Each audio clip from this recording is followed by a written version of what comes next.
I heard you guys put on quite a scene and the fire marshal had to close things down for a minute. What do you represent? I'm going to sit, I think, if that's okay. I don't think unnecessarily swollen ankles are terribly sexy, so I'm going to rest a little. I love the way she says Oh, thank you very much for your patience. I'm really excited to be here. I think it's been 2 years since I've done a convention, at least, maybe.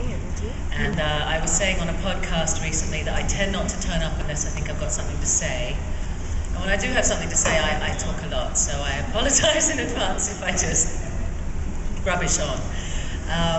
Since I've seen any of you last, if I've met any of you before, I've had one child, worked full-time on StarGate, and yes, thank you very much. And in a few short months we'll be expecting my second child, God willing, so been a bit busy.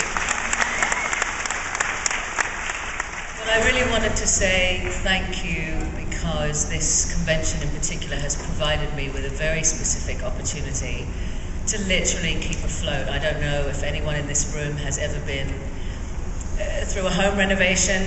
If anyone wants to give a show of hands, anyone who's been through that horrendous experience, I am so sorry for all of you. This was my first experience. We've never invested in any real estate or anything really before. I'm such a gypsy for work and I've never really put roots down and never known that I'd be able to pay a mortgage, and still not sure at this point. We've got this really great deal because we have no credit history. We are negatively amortizing our mortgage, so we're just adding on money to the principal instead of paying off the mortgage at this point. It's genius. I've never been good at math, but I can pretty much figure out this is terrible. It was on the advice of my business manager that we purchased this house, and I think he will no longer be in our service by the end of the year. But we've had just one of those weird years. I know you guys can relate, where just one thing after the other, you know, no matter how much you plan in your life. I always say man plans and God has other ideas. We thought we'd planned out our year really well. All sorts of things have happened. And I'm sitting here very grateful that for every autograph I sign, I've been able so far today to get a new toilet seat. I can't tell you how grateful I am, because the guys that are working at the house at the moment, I walked in after one of them and went, "Oh my God!" and walked out again. So thank you for helping me buy a new toilet seat. I'm not kidding, I really mean it. It wasn't in the budget, and now it can be. The thing for me is you're also helping me to fulfill a dream, because I want to have a home birth, and at the moment we don't have a home. And I keep saying to the guys on the site, it's a home birth, not a Home Depot birth. And I swear to God, I'm going to pop this baby out in aisle 13 in the lumber section, and it's really not what I want to do. And I'd say to anyone who hasn't yet had a baby but who is thinking about it, you hear all these horror stories, and I had such an amazing birth experience a couple of years ago with my first child, and I would wish that for everybody. And a lot of that has to do with, I think, what we propagate about the whole concept of birth. And everything birth I think I've learned from the movies. Well, I said, well, the same. I mean, these massive babies come out in the movies, and I thought, how on earth am I going to naturally give birth to something that size? Because of filming laws, it has to be a 3-month-old child. So, thankfully, once I realized that these babies were actually several months older than a newborn, I thought maybe it was conceivably possible to do it without, you know, horse tranquilizers. And I actually gave birth a week early, out of town, at a friend's wedding. And they say, I don't know if it's sort of anecdotal, if it's sort of urban myth, but they say electrical storms, plane flights, things like that can bring on labour. So my doctor said the day before I left, it was a domestic flight, and in Australia the rules are, as long as it's a domestic flight, you can travel up until your due date, if it's not too long a flight. So they allowed me to get on the plane. And we arrive at our sort of holiday condo, and someone had designated our condo as the party condo. And we'd all also been given a room that was down the hall from the bathroom, and I sort of had to kick someone out of their room so I at least could go a million times during the night to the loo. And that evening, as I was talking to everyone, I started to experience these weird sensations, and there'd actually been an electrical storm out in the sky as well. So as I'm flying here last night, through the lightning,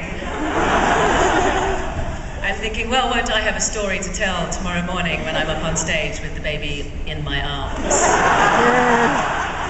And quite a phone conversation with my poor husband.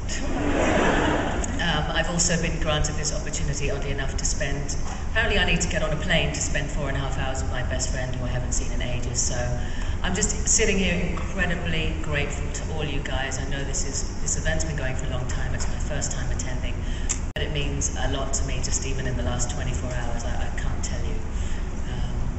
But enough of me. I'd love to hear from you guys. I really haven't had an opportunity to meet any StarGate fans specifically in person. Thank you to the FarScape people who can hear from them.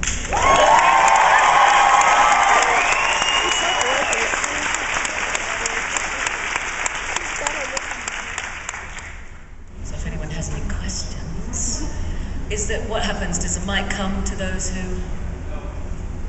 No. They have to come up here and form a line. Okay. We can't be over that speaker without getting named. Sorry, say again. Right over here, we'll get feedback. I have a quick question. Since you were on FarScape before you went on to StarGate, did your experience on being on their sci-fi show help you prepare, I guess, for StarGate, or was it just completely different, like in preparing for the role? It's a good question. They're entirely different beasts in one sense, obviously. But the common thread, I'd say, was our attempt always for humour. And as the thing I loved about FarScape the most is the more we got into our groove, the more, I think, funny it became. And we were all able to collaborate and put in our 5 cents plus tax for what we thought was amusing at the time. But very different animals in terms of filming style, atmosphere on set. FarScape was, I mean, Australians are very, we have a lot of levity, and we like to really enjoy ourselves on set. We like to have a really good time. FarScape environment was a really intense one for a lot of reasons. It was probably the most anyone had spent on a production of its kind ever. There were so many elements. I would never have wanted to work in that production office. If anyone works in film production or TV production, it's enormously stressful. And the way that I describe it is that it's like a puzzle where each individual piece, you're trying to assemble the puzzle, but each time you go to assemble it, the individual pieces keep changing shape. So you can never get that puzzle to work, the entire picture simultaneously. So each day you're just working on those little pieces to try and get them to fit so that everyone can do their jobs and get the day done. StarGate was such a well-oiled machine by the time I found these guys that, I mean, it was quick, it was organized, it was, everything had its place, everyone knew what they were doing. And, Vala is such a delightfully messy character that everyone was grateful to have something throwing them for a bit of a spin. And so when I would come on set, they'd say, okay, so Claudia's going to stand here and she's going to, and I said,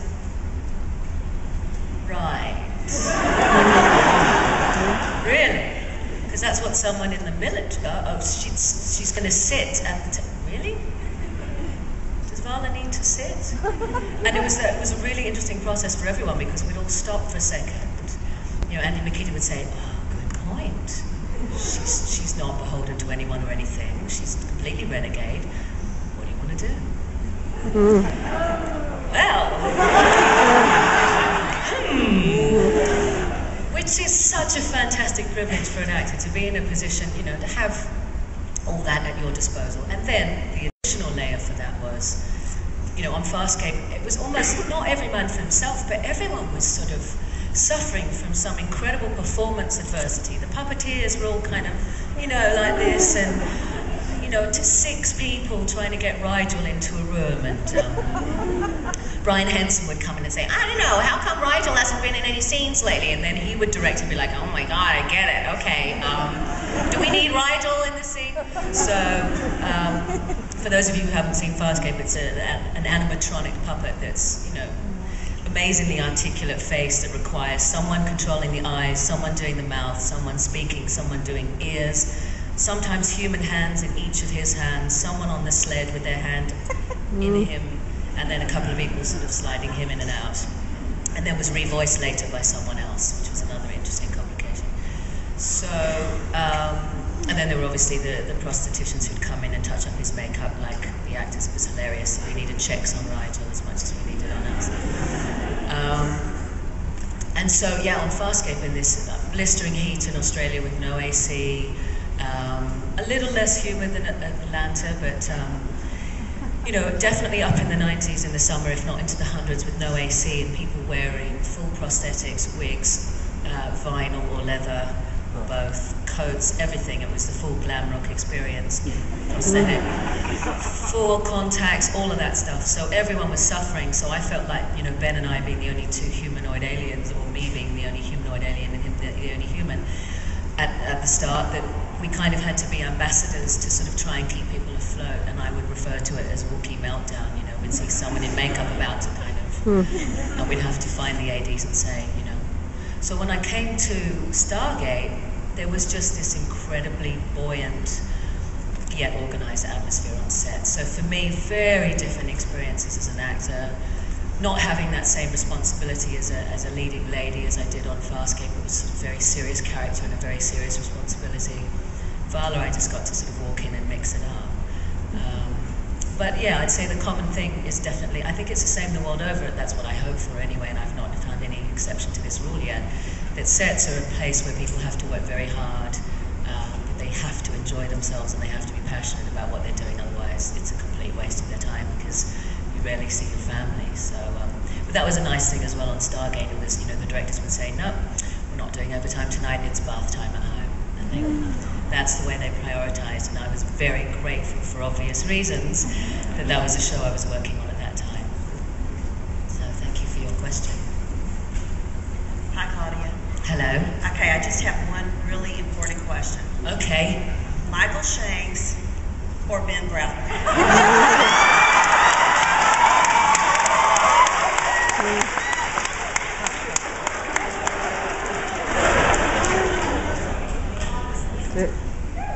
Say that? You want me to be honest this time? I don't think I've ever attempted to answer this question before, let alone be honest.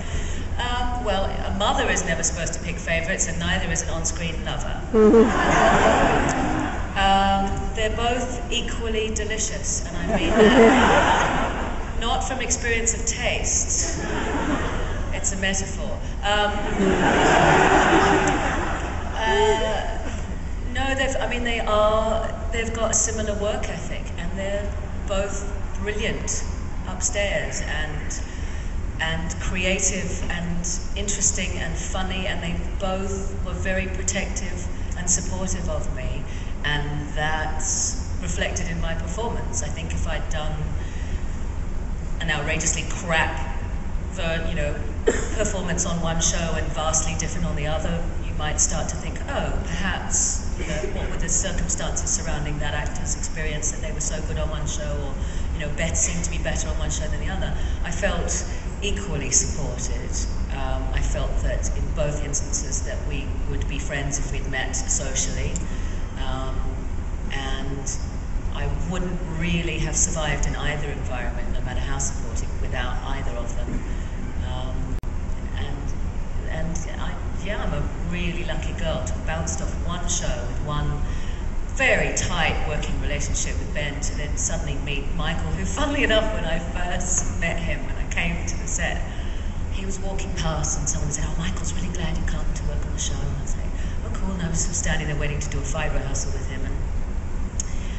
And he walked past, and I thought he had seen me, and he kept walking, and I thought,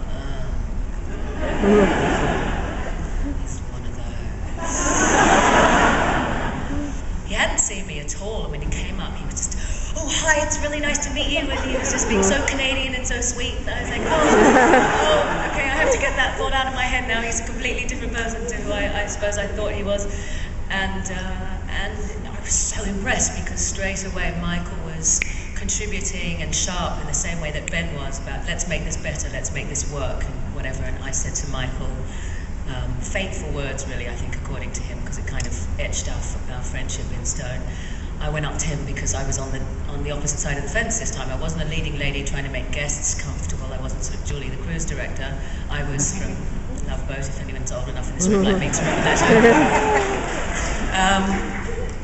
I was the guest, and I remember on FarScape being eternally grateful for the people that would come in every week and say, just to see the look of wonder in their eyes, first of all, at the costumes and the sets on FarScape, which were sublime, and the detail that you never really see unless it's up close.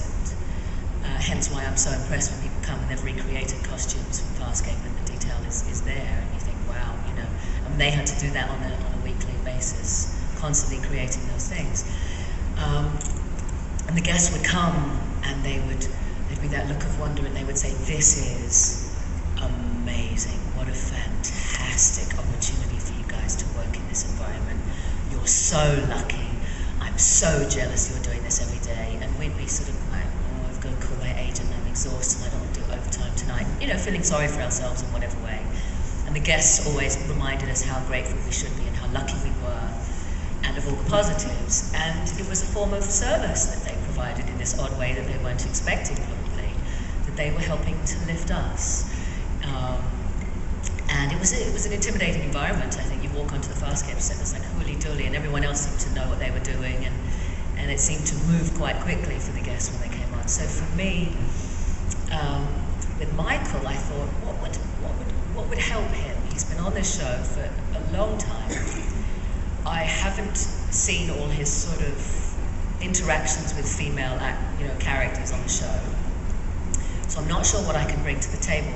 So I'm going to ask him, and I said to him, I don't know, this script is really fun, and it's a great opportunity, and I don't know if you've had this kind of opportunity before, so I just want to know what aspects of your character you haven't been able to explore before, where you would have the opportunity now.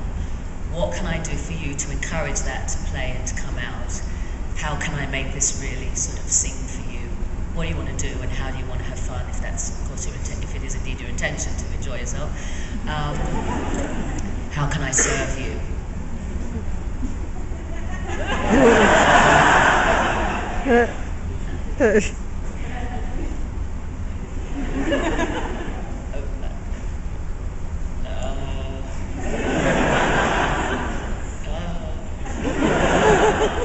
And then we started working and talking about it, but I think Michael was just sort of stunned for a moment that it had actually been verbalized. I just wanted to make sure I was there for 2 days. I wanted to really sort of, and he's so brilliant in it. My husband and I have watched that episode whenever Prometheus Unbound comes up on cable.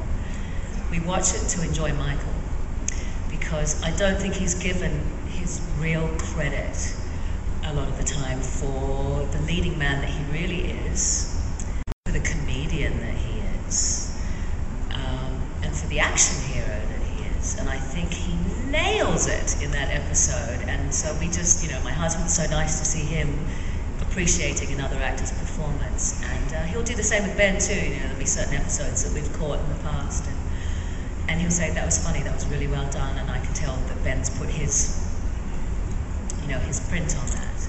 And as he gets to know the actors in my life, he can start to notice their style and their idiosyncrasies and the ways that they've probably contributed to the script. And he'll read them sometimes too, pick up the script and go, oh, what's happening this week? And, yeah, it's a nice position to be in, especially since he's a genre boy himself. Get the inside scoop.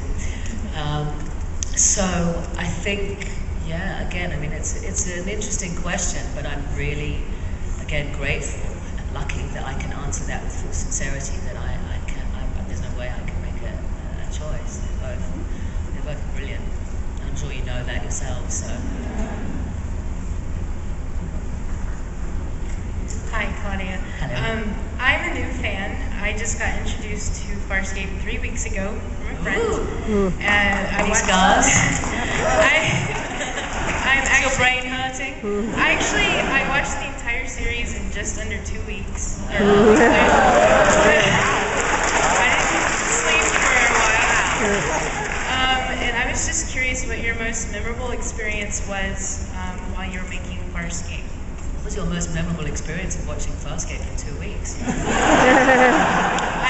I still haven't put it all together yet. I'm going to have to rewatch it again with my mind away. Wow. And it's now actually my favorite TV show. And I'm starting StarGate after this convention. So I came here just to see you, so I'm really excited to be here.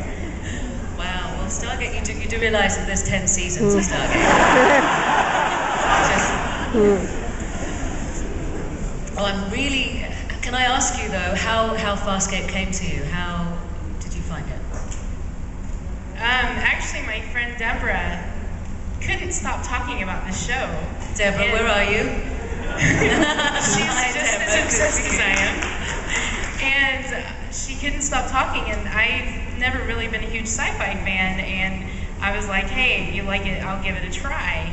And I just couldn't put it away, and that's why we're here. We're here because you're here, StarGate's here, FarScape's here. We just decided like a week and a half ago to come to this convention, so it's really amazing to be here. Oh, I'm really glad you came, because I mean, one of the things I love, two of the things I love in life, travel and catching up with friends, and you get to meet new people at these conventions. From what I can tell, it's a fantastic community and a fantastic opportunity. I mean, the internet's done amazing things for forums and introducing people from other sides of the world, but it also is bringing them together in person in places like this. So I think it's a really cool thing to come and do.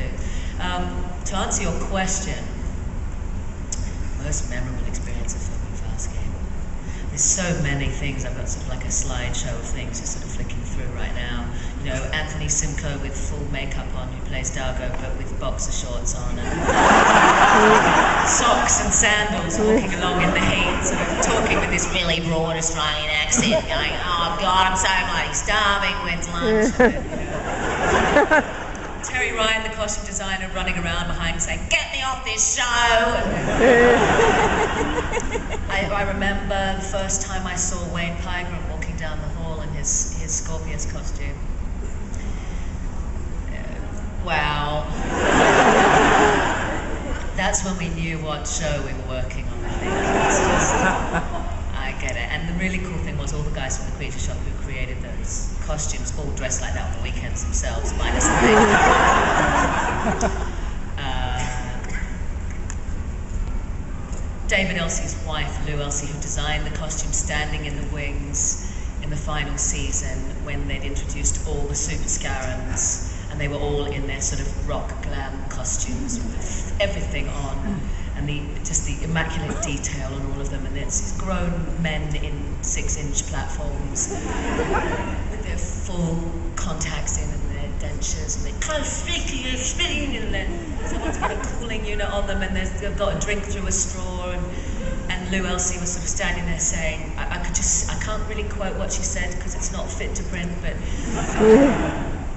her excitement that one of her life dreams had come to fruition, standing there watching all of her creations about to be captured on film, seeing them on live bodies and seeing them all assembled in this room, and just sort of seeing the joy, the pure joy that she was experiencing. She was just, I'm so excited I could ...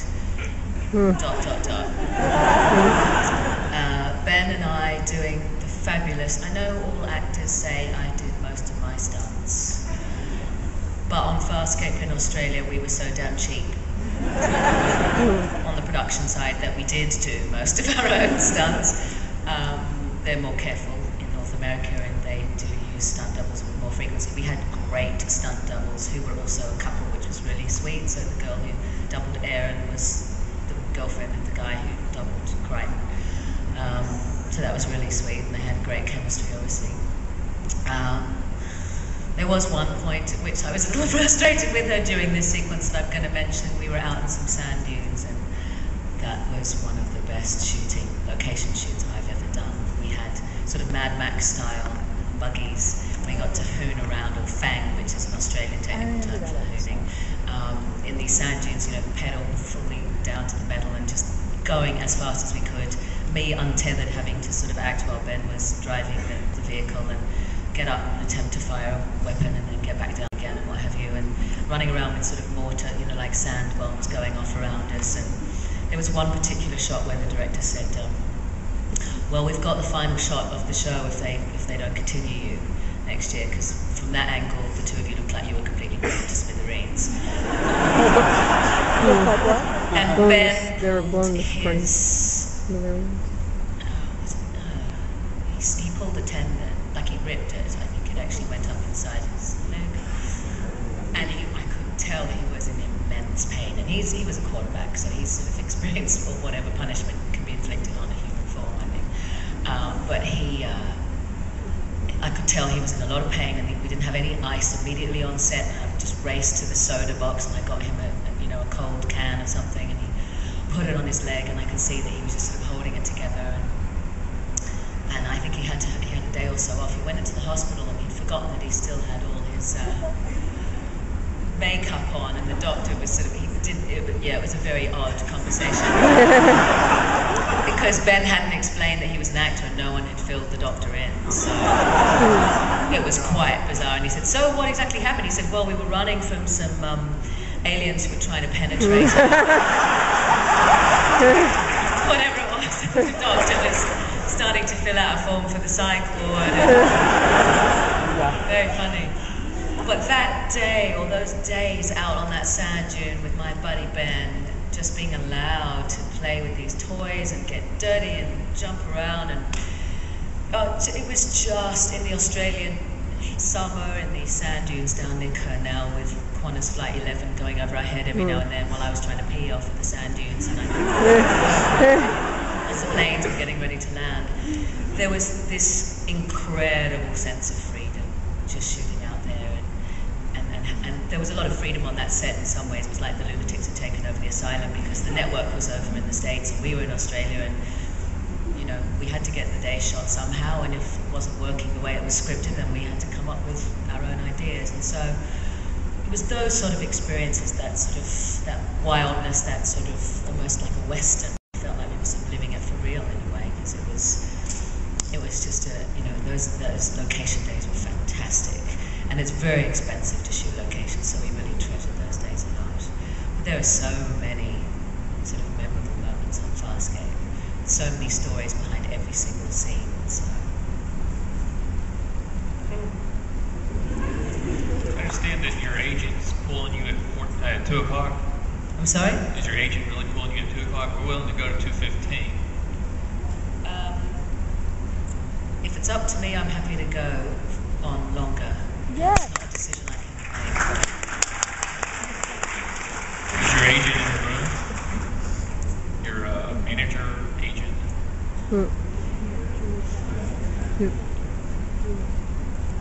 It's going to go and find out, so let's just make the most of it while we can.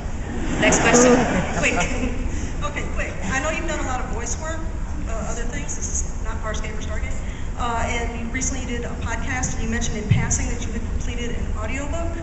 Is that something you can talk about, or what that is? Yeah, George R. Martin. I don't know if anyone He's one crazy dude. Very original writing, really interesting stuff. It was a real privilege to be part of it, and the producer rang me and said, look, there's not many female roles, but we thought instantly, if we can get you, that would be great. They're issuing, I think it's a compendium of 3 volumes of all his collected works, so it's a very big deal, and they're releasing the audiobooks at the same time as the printed ones.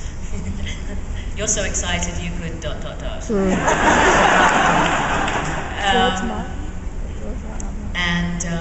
And the story, I mean, it was great. I really got into it. They were a really easy read. I'd been able to sort of pre-read some of the stories, but some of them I went in cold, and they came off the page. Apart from the names, I'm going to slap him when I meet him. It's all those sort of science fiction cliches of names with it. Everything's apostrophed and impossible to say, and can I buy a vowel? Where am I? Too many consonants. So they sort of slowed me down a little bit, but I could really get into it. We'd finish a section that was really exciting, and the producer would say, okay, I got chills, and I'd say, good, it worked then. But the writing made it so easy to get me there. So that was a really great experience doing that. And we're just, I'm hopefully going to be doing a lot more voice work, because it's the perfect job for a woman who can't hide a bump. Hi, thanks for coming. I I timed it improperly. I have a comment and question. I was dressed up as Vala yesterday, and that was really fun. And I'm sure if you look around, you'll see some Aeryns and Valas today. And my question is, do you do any imitations of your fellow cast members? And if so, would you like to maybe do a couple for us?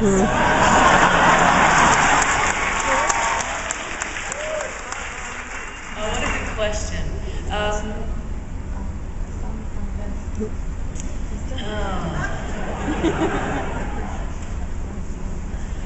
Sort of little ones. I mean, like they're such individuals. I mean, these people have blown me away. They're so specific and interesting and surprising. I mean, Chris Judge just is one of the most surprising individuals I've ever met. I wouldn't dream of trying to do an impersonation of him, I don't think, because how on earth do you capture all of that? He's, you know, people said to me, he said, you know, he's an amazing guy, wait till you meet him, and I just, everything about him surprised me. And there's Gigi on FarScape, who was always so excited and positive, and we went to this party for the network. I talked about this once at a convention where they were launching Channel 9, one of our free-to-air networks, which is like sort of NBC, was launching their 2000 Millennium programming, of which FarScape was supposed to be a part, but they still hadn't committed to the time slot. And you know, the guy from the head of programming was walking around, scratching his head, saying, "Oh, science fiction's really difficult to read." Blocking our view. We're thinking, oh, right, no one, you know, would let me into the party, and they wanted ID, and they kept asking me for my name, and I said it's Claudia Black, and they said, no, you're not on the list, you're not on the list. And Gigi's walking around going, hey guys, I'm going to walk around and see, apparently they've got our names written on stars on the floor, and I'm just going to go and find mine. And Ben and I tried to sort of stop Gigi before she went into the party and had her poor little heart broken, because we actually weren't part of the programming yet, even though they felt they had to invite us to the party. So they had these big TV screens on with everyone, including the newscasters with their faces up there, sort of showing previews of the news and what they were going to be showing that year. Nothing of FarScape. The most money this network had ever put into anything like it, and yet there was no sign of it going on air.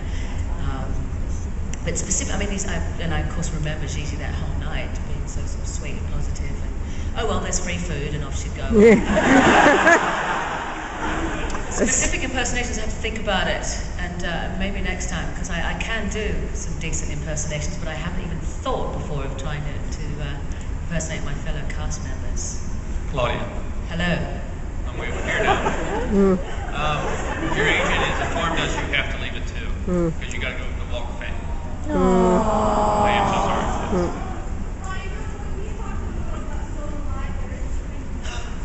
There is a screening tomorrow at 2:30 of Stolen Life, which is a movie I had the greatest pleasure of working on. It's a feature-length machinima film, and it's actually being screened as part of the robot.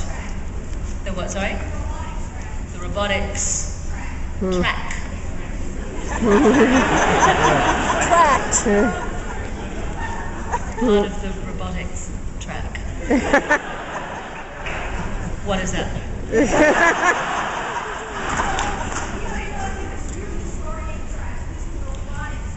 Oh, I'm in a track.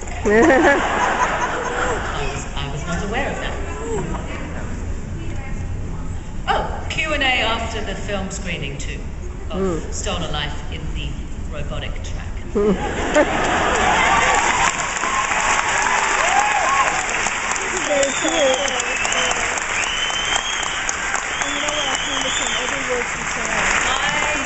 I wish for you all a really renovation-free year.